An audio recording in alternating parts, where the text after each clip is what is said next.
आचार्य चाणक्य भारतवर्ष की एक ऐसी महान विभूति थे जिन्होंने संपूर्ण देश को एक सूत्र में पिरोकर भारत को एक रूपता दी। और यह राज्य इतना शक्तिशाली बना कि सिकंदर जैसे महान योद्धा को भी अपनी रक्षा के लिए उनके समक्ष झुकना पड़ा था। कूटनीति के प्रकांड पंडित होने के कारण उन्हें कौटिल्य के नाम से भी जाना जाता है, किंतु इतने महान व्यक्तित्व के स्वामी होने पर ही उनका जीवन अत्यंत सरल और सादा था। आइए बताते हैं चाणक्य जी के बारे में। चाणक्य एक ऐसे राजनीतिज्ञ थे जिन्होंने मगध के अत्याचारी शासक धनानंद का समूल नाश कर उसके स्थान पर मौर्य साम्राज्य की स्थापना की तथा अर्थशास्त्र जैसे राजनीतिक विषय गूढ़ ग्रंथ की रचना कर संसार में अपना नाम अमर कर दिया। चाणक्य द्वारा रचित चाणक्य नीति में ज्ञान का ऐसा समीक्षण है जो एक बार इसका अध्ययन कर लेता है वह न केवल कार्य क्षेत्र का बल्कि अपने व्यक्तित्व का समुचित विकास भी कर सकता है। आचार्य चाणक्य को कौटिल्य विष्णुगुप्त के नाम से भी जाना जाता है। चाणक्य के पुत्र होने के कारण उन्हें चाणक्य नाम मिला और कुटिल राजनीतिज्ञ होने के कारण उन्हें कौटिल्य के नाम से संबोधित किया गया। उनको पिता के द्वारा दिया गया वास्तविक नाम विष्णुगुप्त था।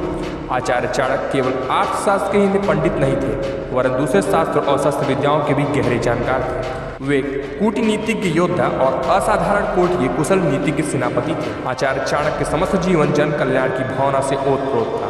वे महान आदर्शवादी, सामाजिक तथा राजनीतिक मर्यादाओं के प्रतिष्ठापक थे। विद्वानों का तो यहाँ तक मानना है कि जिन्होंने कौटिल्य के अर्थशास्त्र का अध्ययन नहीं किया वे राजतंत्र का सफल संचालन ही नहीं कर सकता। मगध का राजा धनानंद चाणक्य से द्वेष रखता था। वह एक बार भरी सभा में चाणक्य का अपमान कर चुका था। उन्होंने संकल्प कर लिया था कि वे मगध के सम्राट धनानंद को पद निष्कासित करके ही अपने शिखा में काट बांधेंगे।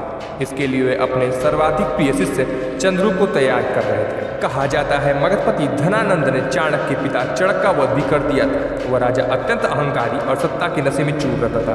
प्रजा के सुख दुख से उसका कोई लगाव नहीं था। वह अपने ही भोग विलास में डूबा रहता था। चाणक्य ने ऐसे दुष्ट राजा का स्वंश समूल रूप से नष्ट कर संकल्प किया और उसे नष्ट कर डाला।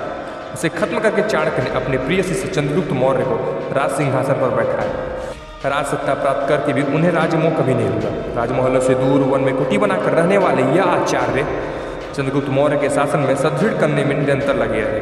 उनके द्वारा प्रस्तुत नीति वाक्य और सूत्रों को पढ़कर जनमानस में एक नया जोश, ओज, तेज, दृढ़ता, साहस, आत्मविश्वास और समाज के पुनरुत्थान की एक ऐसी नव चेतना जागृत होती है जिसकी मिसाल इतिहास में प्राप्त ही नहीं होती है। चाणक्य की नीतियों का सरल भाषा में अनुवाद करके हम आपके लिए ला रहे हैं एपिसोड बाई एपिसोड डेली।